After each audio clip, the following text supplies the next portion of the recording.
Hello friends, ఈరోజు ఈ వీడియోలో నేను చేసే కొన్ని పనుల్ని మీతో షేర్ చేసుకుంటున్నానండి. చూసారు కదా, ఇక్కడ నేను మట్టిని తవ్వుతున్నాను. బీట్రూట్ మొక్కలు వేయడానికి అనేసి చిన్న చిన్న గట్టులా కడుతున్నానండి. చూసారు కదా, ఇక్కడ మా బావ ఆడుతున్నాడు అనమాట.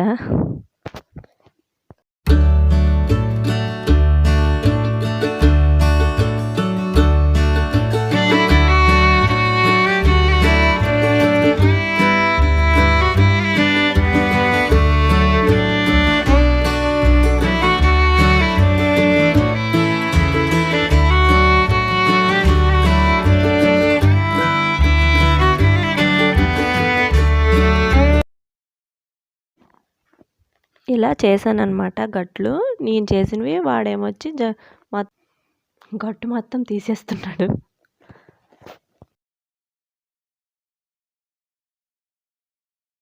చూసారు కదా, ఇవేనండి బీట్రూట్ సీడ్స్ అన్నమాట.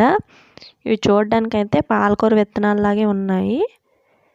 ఇవేమొచ్చి నేను రెడీ చేసుకున్న ఈ గట్ల పైన దూరం దూరం వేస్తున్నాను.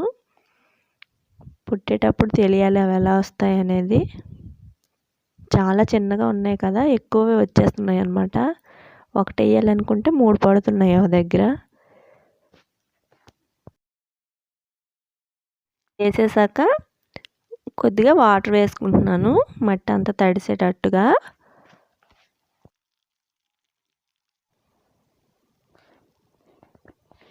తరువాత నాకేమొచ్చి బంగాళదుంపలు వేద్దాం అనిపించింది. సో అందుకనేసి మళ్ళీ బంగాళదుంపలు ఇలా కట్ చేసుకొని తెచ్చుకున్నాను. తెచ్చేసి మళ్ళీ దీనికి కూడా ఒక గట్లా కట్టానండి. చూసారు కదా, ఇలా గట్లా కట్టేసి అందులో మా బాబు పెడుతున్నాడు అనమాట. పెడతానన్నాడు. సో ఇలా మొలకలు వచ్చే సైడు పైన పెట్టేసి ఇలా పెట్టాను దూరం దూరంగా.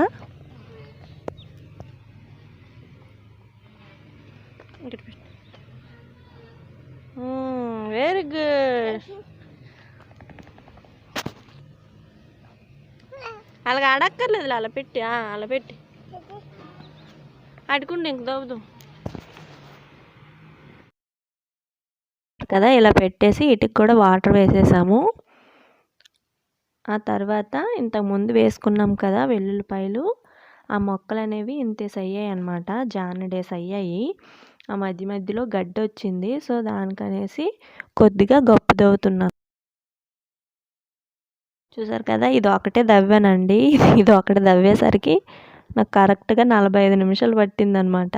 ఇంకా ఇలాంటివి 2 ఉన్నాయి, అవైతే ఇప్పుడు దవ్వట్లేదు. సో తర్వాత ఏమొచ్చి ఇంటికి వచ్చేసాము, లంచ్ ప్రిపేర్ చేస్తామన్నమాట. చూసారు కదా, ఇదైతే మజ్జిగ అనమాట.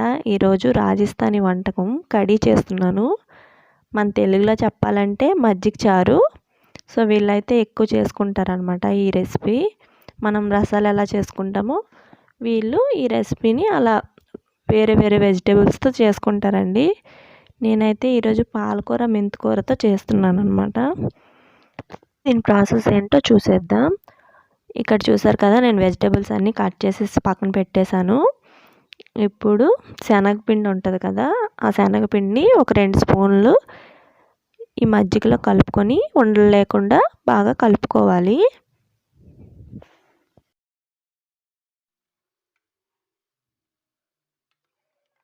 పక్కన పెట్టుకోవాలి. ఇప్పుడు ఒక కళాయి పెట్టుకొని అందులో కొద్దిగా ఆయిల్ వేసుకొని, ఆయిల్ వేడయ్యాక కొద్దిగా జీలకర్ర అలాగే ఉల్లిపాయలను కూడా యాడ్ చేసుకొని ఫ్రై చేసుకోవాలి. తర్వాత పచ్చిమిరపకాయలు కూడా యాడ్ చేసుకోవాలి. పచ్చిమిరపకాయలు అనేవి ఎక్కువగా వేసుకోవాలండి. తర్వాత కచ్చపచ్చగా దించుకున్న అల్లం వెల్లుల్లి పేస్టు, టమాటాలు వేగాక పాలకూర మెంతికూరను కూడా యాడ్ చేసుకోవాలి. ఇలా ఇవన్నీ వేసేసాక మూత పెట్టుకొని ఒక 10 నిమిషాల పాటు మగ్గించుకోవాలి. ఇప్పుడు ఇందులో మీ రుచికి సరిపడా కారం అలాగే కొద్దిగా సాల్టు, పసుపు కూడా యాడ్ చేసుకోవాలి. అలాగే కొద్దిగా ధనియాల పొడిని కూడా యాడ్ చేసుకొని ఒకసారి ఫ్రై చేసుకొని మరొక 2 నిమిషాల పాటు వేగనివ్వాలి. ఇలా ఆయిల్ పైకి వచ్చేంత వరకు వేయించుకున్న తర్వాత మనం ముందుగా కలిపి పెట్టుకున్న మజ్జిగను ఇందులో యాడ్ చేసుకోవాలి. అనేది మరి పుల్లగా ఉంటే కొద్దిగా వాటర్ వేసుకోవచ్చు. ఇదైతే ప్యాకెట్ మజ్జిగ కాబట్టి అంత పులుపేం లేదు కాబట్టి కొద్దిగానే వాటర్ వేసుకున్నామన్నమాట. చూసారు కదా, ఇక్కడైతే కలపాలన్నమాట. ఇలా పొంగు వచ్చేంత వరకు కలుపుతూనే ఉండాలి, ఆపకూడదు. ఆపితే ఉండలు కట్టేస్తుంది. సో పొంగు వచ్చేంత వరకు కలుపుకుంటూ ఉండాలన్నమాట.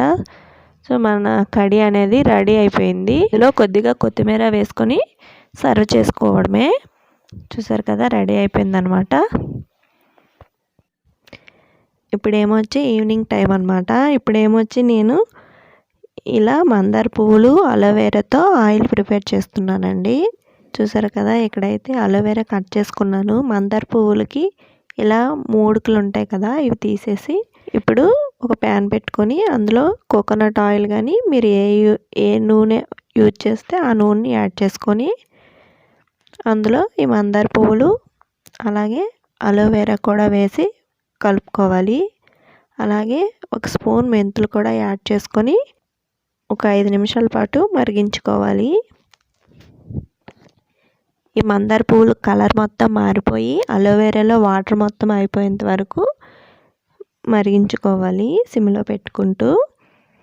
మరిగించుకున్న ఈ ఆయిల్ని చల్లారేంత వరకు పక్కన పెట్టుకొని తర్వాత వడపోసుకొని మన స్కాల్ఫ్కి అప్లై చేసుకోవడమే. ఓవర్ నైట్ ఉంచేసి నెక్స్ట్ డే వాష్ చేసుకోవాలి. చూసారు కదా, ఇక్కడైతే మా బాబుకి రాస్తున్నాను అనమాట. స్కాల్ఫ్ మొత్తం రాసేసి ఒక 5 నిమిషాల పాటు మసాజ్ చేసుకోవాలి. సో ఇదేనండి ఈరోజుటి వీడియో. మీకైతే నచ్చింది అనుకుంటున్నాను. నచ్చితే తప్పకుండా లైక్ చేసి మన ఛానల్ని సబ్స్క్రైబ్ చేసుకోండి.